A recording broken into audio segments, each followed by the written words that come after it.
Nobuo Uematsu fait partie des grands compositeurs reconnus du monde du jeu vidéo, pour la simple et bonne raison qu'il est associé à la saga Final Fantasy, qui a été une saga extrêmement importante dans le monde du jeu vidéo, qui s'est vendue à des millions et des millions d'exemplaires.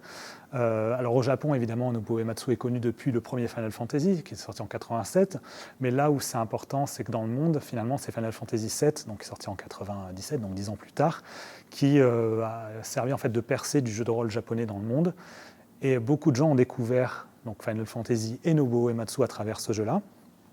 Et quelque part, ont été en fait même amenés à s'intéresser à la musique de jeux vidéo à travers ce jeu. C'est-à-dire que pour moi,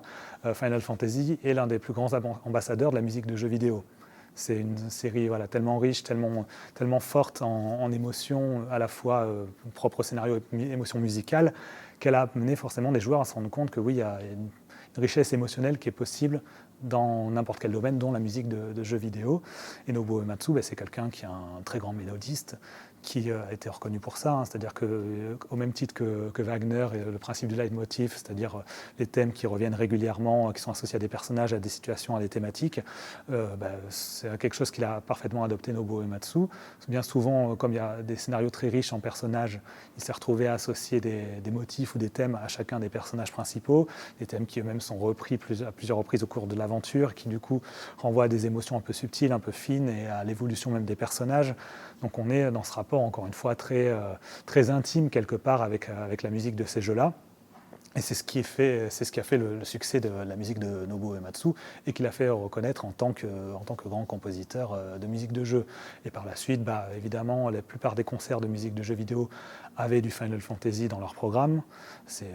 l'un des grands ambassadeurs de la musique de jeux vidéo, au même titre qu'un Zelda ou qu'un Mario.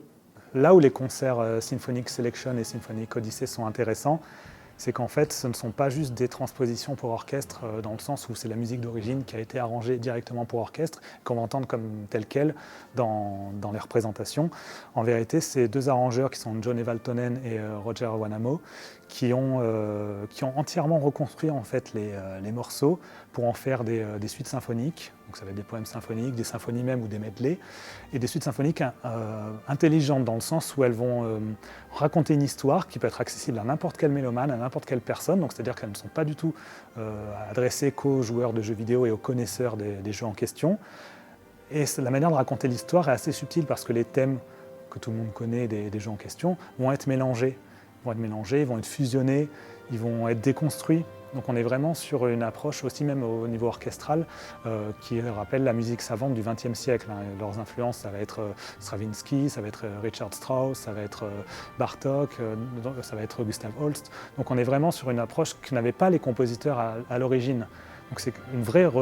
c'est des musiques qui ont été revisitées pour orchestre, avec des arrangements extrêmement étudiés, extrêmement érudits, qui apportent en fait du renouveau. C'est-à-dire qu'à la fois ceux qui ne connaissent pas peuvent se rendre compte de la richesse de ces arrangements, de ces musiques-là, sans aucun problème, et arriver dans un univers extrêmement coloré, extrêmement riche en finesse, en émotion.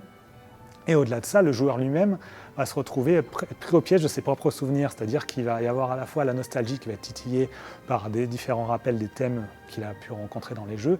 et en même temps, il va être surpris par la manière dont ces thèmes sont agencés, par la manière dont les mélodies vont être transformées, dont les couleurs musicales vont différer de ses souvenirs. Donc c'est vraiment une redécouverte totale des œuvres d'origine.